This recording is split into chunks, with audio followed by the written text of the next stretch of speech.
இந்த வீடியோ வந்து லாஸ்ட் வீடியோவோட கண்டினியூஷன் தான். நான் ஏற்கனவே ராகி மாவு அரைச்சிருந்தேன், ஸ்ப்ரவுட்டட் ராகி. அது எப்படி வந்திருக்குன்னு பார்க்கலாம். அதுக்கு முன்னாடி நான் மார்னிங் ஏஞ்சோடனே கொஞ்சம் சாம்பாருக்கு பருப்பு ஊற வச்சுட்டு, அதுக்கப்புறமா வெங்காயம், தக்காளி எல்லாத்தையும் கட் பண்ணி வச்சுட்டேன். நார்மலாக பருப்பில் பூண்டு, வெங்காயம், தக்காளி சேர்த்துட்டு, கொஞ்சம் மஞ்சத்தூள், தனியாத்தூள், குழம்புத்தூள் எல்லாத்தையும் சேர்த்துட்டு ப்ரெஷர் குக் பண்ணிவிடுவேன். அதுக்கப்புறம் தாளிச்சிக்கலான்ட்டு.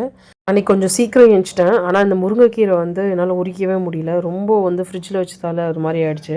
ஸோ அதை என்ன பண்ணேன்னா, நான் எடுத்துகிட்டு போயிட்டு ஃபேனுக்கு கீழே வச்சுட்டேன். கொஞ்சம் அந்த ஃபேனுக்கு கீழே வச்சா அந்த காற்றுல கொஞ்சம் நம்ம எடுக்கும் போது ஈஸியாக பிக்கிற மாதிரி இருக்கும். ஸோ அதனால் அங்கே வச்சுட்டேன். ஸ்லோவாக கிச்சனில் வேலை பார்த்துக்கிட்டே டைம் கிடைக்கும் போது கீரை கிள்ளிட்டே இருந்தேன். ஏன்னா கீரை கிள்ளிட்டே இருந்தால் எனக்கு அந்த முருங்கைக்கீரை வந்து ரொம்ப டைம் ஆகும் கிள்ள. அதனால தான் நான் மோஸ்ட்டாக எப்போவுமே கிள்ளி நைட்டு வச்சுட்டு மார்னிங் செய்வேன்.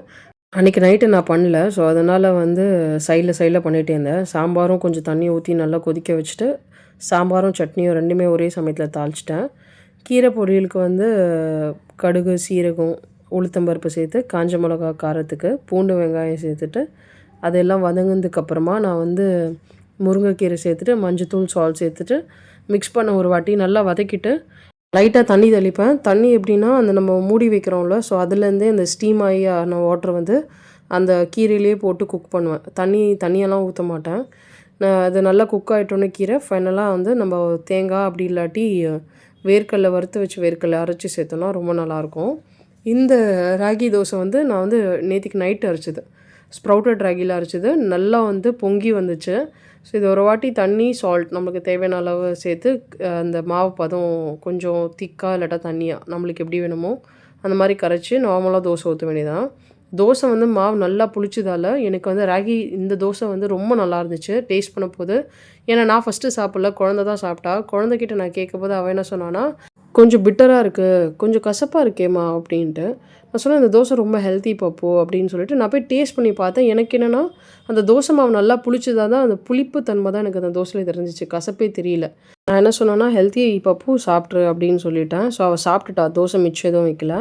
லஞ்சுக்கு வந்து நான் வந்து அவளுக்கு ஸ்கூல் பேக் பண்ணது வந்து சாம்பார் ரைஸ், இந்த முருங்கைக்கீரை பொரியல். அவளை ஸ்கூலில் விட்டுட்டு வந்துட்டு நான் வந்து ஒரு 2 தோசை ரெடி பண்ணி சாப்பிட்டு பார்த்தேன் எப்படி இருக்குன்ட்டு. எனக்கு அந்த பிட்டர்னஸ் அவ்வளோவா தெரியல. ஏன்னா நான் வந்து ஸ்ப்ரவுட்டட் ராகி கஞ்சி செய்வேன் வீட்டில். இதுவும் நான் டேஸ்ட் பண்ணேன். எனக்கு அந்த கசப்பே சுத்தமாக தெரியல. நார்மல் தோசை புளிச்சு சாப்பிட்டா நம்மளுக்கு எப்படி இருக்கும் அப்படி தான் இருந்துச்சு. அதனால் இந்த தோசை ட்ரை பண்ணி பாருங்கள். கண்டிப்பாக ரொம்ப நல்லாயிருக்கும். எனக்கு ரொம்ப பிடிச்சிருந்துச்சு. ஈவினிங் கொஞ்சம் க்ளீனிங் ஒர்க்லாம் முடிச்சுட்டு கொஞ்சம் கார்ன் வேக வச்சுருந்தேன். அதுக்கப்புறமா வந்து நைட் டின்னருக்கு வந்து இந்த மாவு கொஞ்சம் மிச்சம் இருந்துச்சு. நானும் குழந்த மட்டும் தான். ஸோ இந்த மாவுலேயே வந்து நான் வந்து அப்பம் மாதிரி செஞ்சு கொடுத்தேன். ஸோ இதுக்கு வந்து தேங்காய் பால். இப்போது நைட்டு சாப்பிடும்போது வந்து அவள் கசப்பு இருக்குது எதுவுமே சொல்லலை. அமைதியாக வந்து அந்த தேங்காய் பாலோடு சாப்பிட்டுட்டு இன்னொன்றும் கேட்டு வாங்கி சாப்பிட்டா. அப்பம் அந்த லெவலுக்கு பர்ஃபெக்டாலாம் வரல. ஆனால் டேஸ்ட் நல்லா இருந்துச்சு. மாவு நல்லா புளிச்சிருந்தா அப்பத்துக்கு நல்லாயிருக்கும். அதனால நல்லா இருந்துச்சு.